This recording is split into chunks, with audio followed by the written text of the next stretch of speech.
Assalamualaikum warahmatullahi wabarakatuh.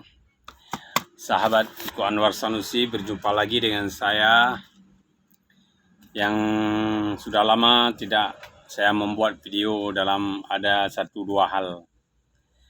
Jadi sahabat sekalian, saya ingin sedikit mengomentari pertanyaan yang lagi viral di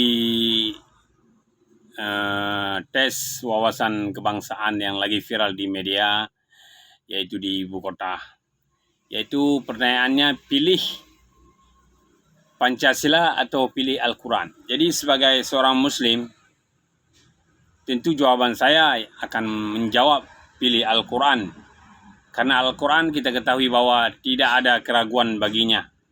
Karena itu kalam Allah yang diwahyukan kepada Nabi kita Muhammad sallallahu alaihi wasallam. Tentu sebagai seorang Muslim saya akan menjawab memilih Al-Quran. Adapun kita ketahui bahwa Pancasila itu lahir berasaskan kepada ketuhanan yang Maha Esa. Dan Pancasila itu lahir, diciptakan, diproduksi oleh pejuang-pejuang kemerdekaan Indonesia, yaitu para ulama-ulama di masa ketika itu. Jadi Pancasila itu lahir berasaskan kepada Al-Quran. Jadi pertanyaan-pertanyaan yang demikian tidak patut dipertanyakan kepada kaum beragama. Ini sekarang kita balik. Jika bukan non-muslim yang ditanyakan begitu. Contoh misalnya kepada Kristen, pilih Pancasila atau pilih Alkitab. Pilih Pancasila atau pilih apa kepada umat beragama lain. Ini pertanyaan yang menjebak, tidak ada manfaatnya. Saya rasa ini adalah satu hal yang tidak wajar dipertanyakan di tes mana-manapun, baik itu tes wawasan kebangsaan, tes CPNS, tes apa saja. Tidak patut dan tidak layak dipertanyakan di negara kita tercinta ini. Jadi saudaraku, khususnya orang Islam yang ada di Aceh, kawan-kawan saya, jujur saya sebagai orang Islam, jika ada pertanyaan demikian saya akan menjawab.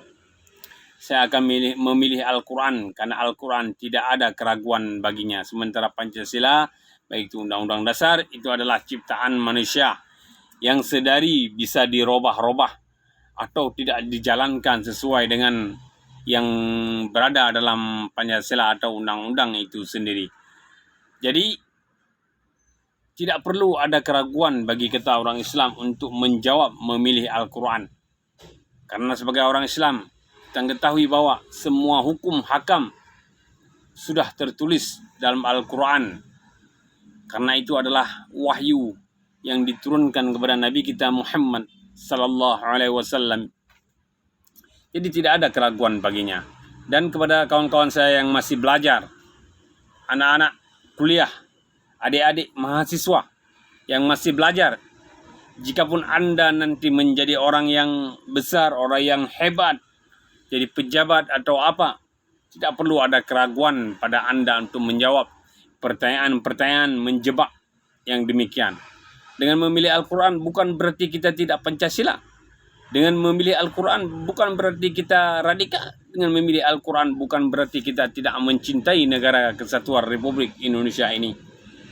Karena mencintai Al-Quran, memilih Al-Quran justru di situ terkandung makna mencintai negara dengan penuh semangat, jiwa, raga, dan jadi kepada kawan-kawan semua, di sini kita bisa simpulkan bahwa orang-orang yang memilih Al-Quran mungkin lebih Pancasilais daripada orang-orang yang memilih Pancasila itu sendiri. Karena Islam sudah mengatur semua hukum hakam hidup di dunia dan di akhirat. Sekian saja saya akhiri. Wabillahi taufiq wal hidayah. Wassalamualaikum warahmatullahi wabarakatuh. Jangan lupa like, subscribe, dan komen di bawah video saya agar saya lebih lagi giat dalam membuat video-video yang bermanfaat.